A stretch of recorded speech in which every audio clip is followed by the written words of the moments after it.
Hello મિત્ર, સ્વાગત છે તમારો અમારા મિની વ્લોગમાં। તો આજે આપણે જવાનું હતું ચોરવાડ, તો આપણે ચોરવાડ જવા માટે નીકળી ગયા છે।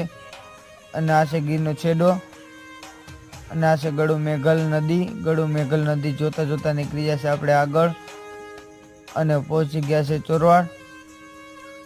અને ચોરવાડની એન્ટ્રી પણ લઈ લીધી છે ને આપણે નીકળી ગયા છે આગળ, અને ટ્રાફિક પણ હતી, અને સગીતમાં દર્શન કરીને નીકળી ગયા છે આપણે આગળ।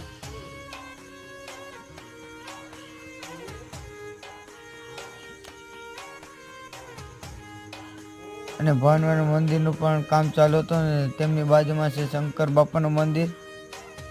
શંકર બાપાના દર્શન કરીને નીકળી જશે અમે અમારા ગ્રાઉન્ડ તરફ, અને ફાઇનલી પૂછી જશે આપણે આપણા ગ્રાઉન્ડમાં। અને આ ગ્રાઉન્ડમાં લાઇટિંગનું પણ કામ ચાલુ કરી દીધું છે, અને મેળાની કંઈક આવી રીતે તૈયારી ચાલુ હોય છે।